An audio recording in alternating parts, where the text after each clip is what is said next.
চতুর্ভুজের ক্ষেত্রফল।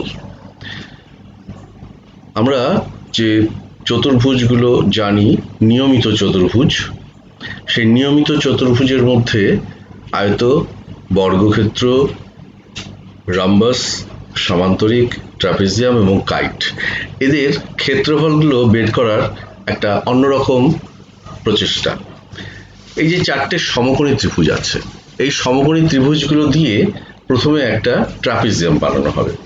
চারটে সমকোণী ত্রিভুজের ক্ষেত্রফল একই, তাদের লম্ব ভূমির মাপ সমান, অর্থাৎ ত্রিভুজগুলো সর্বসম।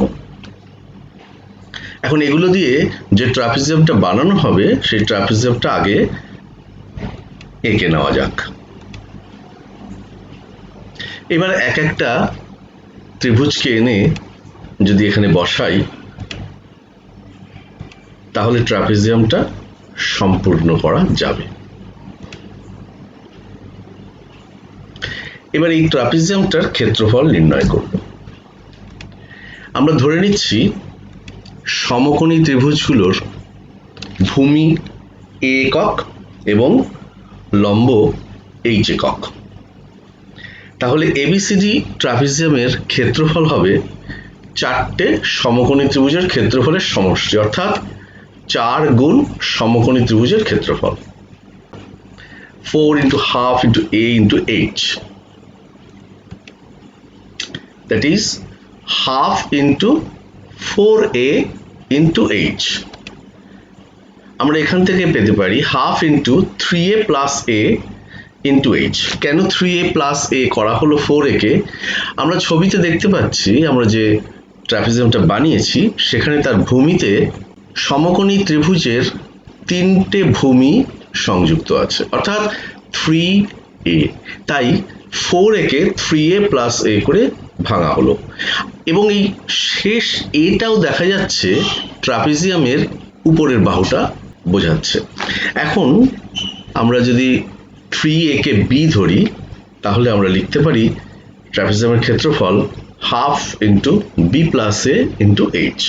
এবার এটাকে যদি আমরা কথায় লিখি, তাহলে পাবো হাফ ইন্টু সমান্তরাল বাহুদ্বয়ের সমষ্টি গুণ উচ্চতা। সেই চারটে সমকোণী ত্রিভুজ দিয়েই এবার আমরা একটা সামান্তরিক বানানোর চেষ্টা করি। প্রথমে সামান্তরিকটার একটা রেখাচিত্র তৈরি করে নিই।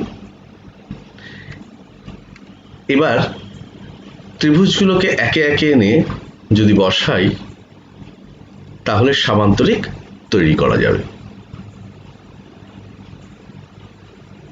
এই সামান্তরিকটা আরেক উপায়েও করা যায়, যেমন আগে আমাদের যে ট্রাপিজিয়ামটা ছিল তার ডান দিকের শেষ ত্রিভুজটাকে যদি সরিয়ে নিই, এবার সেটাকে ফ্লিপ করি, অর্থাৎ উল্টে দিই, যেভাবে পাতা উল্টায় সেইভাবে বইয়ের পাতা উল্টানোর মতো উল্টে দিলাম। এবার এটাকে যদি ঘুরিয়ে নিই 180 ডিগ্রি, পাশে বসিয়ে দিলাম, সামান্তরিক হয়ে গেল। এই সামান্তরিকটা তৈরি করা হলো কিন্তু সেই চারটে সমান ক্ষেত্রফল বিশিষ্ট সমকোণী ত্রিভুজ দিয়ে। তাহলে এখান থেকে আমরা সামান্তরিকের ক্ষেত্রফল বের করার চেষ্টা করি। যথারীতি আমরা ত্রিভুজগুলোর ভূমিকে a এবং উচ্চতাকে h একক ধরে নিলাম। তাহলে সামান্তরিকের ক্ষেত্রফল হবে 4 গুণ একটি সমকোণী ত্রিভুজের ক্ষেত্রফল, that is 4 into half into ভূমি ইন্টু উচ্চতা। ভূমি এখানে a, উচ্চতা h, তাই 4 into half a h। 4 into half হয়ে যাচ্ছে 2, তার মানে 2a into h। আমরা যদি 2a কে b ধরি, তাহলে b into h। সুতরাং সামান্তরিকের ক্ষেত্রফল ভূমি গুণ উচ্চতা, রম্বস। সেই চারটে সমকোণী ত্রিভুজ যা দিয়ে আমরা রম্বস বানানোর চেষ্টা করি। প্রথমে এখানে রম্বসটা বানানো হচ্ছে রম্বসের একটা বিশেষ ধর্মকে মান্য করে। রম্বসের কর্ণগুলো পরস্পরকে সমকোণে সমদ্বিখণ্ডিত করে, তাই সমকোণী ত্রিভুজগুলোর সমকোণগুলোকে কেন্দ্রে রাখা হলো আর অতিভুজগুলোকে বাইরের দিকে, অর্থাৎ রম্বসের চারটে বাহুর দৈর্ঘ্য সমান, সেটাও এখানে মান্য হলো। এখন এই রম্বসের ক্ষেত্রফল, তাহলে দেখাই যাচ্ছে এই চারটে সমকোণী ত্রিভুজের ক্ষেত্রফলের সমষ্টি হচ্ছে রম্বসটির ক্ষেত্রফল। তাহলে রম্বসের ক্ষেত্রফল হবে হাফ ab, একটা সমকোণী ত্রিভুজের ক্ষেত্রফল, into 4, that is half into 4ab। আমরা এখানে সমকোণী ত্রিভুজের ভূমিকে বি একক এবং লম্বকে এ একক ধরে নিয়েছি। 4ab কে আমরা লিখতে পারি 2a ইন্টু 2b, তো half into 2a into 2b। এবার ছবিতে দেখতে পাচ্ছি 2a বড় কর্ণটা এবং 2b ছোট কর্ণটাকে বোঝাচ্ছে, তাহলে আমরা এটাকে লিখতে পারি half into P into Q, যেখানে পি হচ্ছে 2a আর কিউ হচ্ছে 2b। কথায় লিখলে দাঁড়ায় হাফ ইন্টু কর্ণদ্বয়ের গুণফল। আয়তক্ষেত্র বানাতে অবশ্য 4টে সমকোণী ত্রিভুজের প্রয়োজন নেই, এখানে দুটো সমকোণী ত্রিভুজ দিয়ে আয়তক্ষেত্র বানানো যায়, যে সমকোণী ত্রিভুজের ভূমি এ একক এবং উচ্চতা বি একক। তাহলে এই আয়তক্ষেত্রটির ক্ষেত্রফল 2 গুণ সমকোণী ত্রিভুজের ক্ষেত্রফল, that is 2 into half into a into b, that is a into b, that is equal to আয়তক্ষেত্রের দৈর্ঘ্য গুণ প্রস্থ। বর্গক্ষেত্রের ক্ষেত্রফল করতে গেলে কিন্তু আগের সমকোণী ত্রিভুজগুলো নিলে হবে না, এখানে আমাদের দরকার সমকোণী সমদ্বিবাহু ত্রিভুজ যার ভূমিও এ একক এবং লম্ব এ একক। এখন এই দুটো সমকোণী সমদ্বিবাহু ত্রিভুজের ক্ষেত্রফলের সমষ্টিটাই হবে বর্গক্ষেত্রের ক্ষেত্রফল। তাহলে বর্গক্ষেত্রের ক্ষেত্রফল হবে 2 ইন্টু একটি সমকোণী ত্রিভুজের ক্ষেত্রফল, that is 2 into half into a into a, that is equal to a square, অর্থাৎ বর্গক্ষেত্রের বাহুর দৈর্ঘ্যের বর্গ।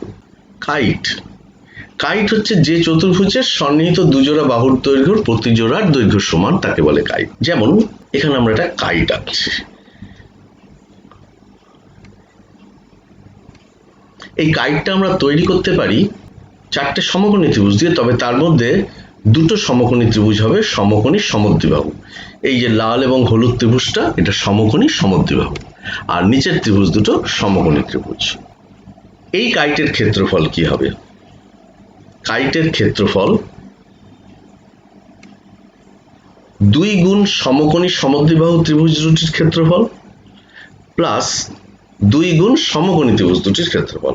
এখন সমকোণী সমদ্বিবাহু ত্রিভুজ দুটির বাহুর দৈর্ঘ্য যদি a ধরি, সমান বাহু দুটির প্রত্যেকটি a একক, আর সমকোণী ত্রিভুজ দুটোর লম্ব b কিন্তু ভূমি a একক, তাহলে 2 into half into a into a সমকোণী সমদ্বিবাহু ত্রিভুজ দুটোর ক্ষেত্রফল plus 2 into half into a into b সমকোণী ত্রিভুজ দুটির ক্ষেত্রফল। Half into 2a into a plus half into 2a into b, এখান থেকে half into 2a common factor হয়ে যাচ্ছে, তাহলে থাকছে half into 2a whole into a plus b, half into small d into capital D। আমরা ছবিতে দেখতে পাচ্ছি 2a স্মল d ধরে নিচ্ছি এবং a প্লাস b কে আমরা বড় কর্ণটি অর্থাৎ ক্যাপিটাল D ধরে নিচ্ছি, তাহলে কাইটের ক্ষেত্রফল হাফ ইন্টু কর্ণদ্বয়ের গুণফল।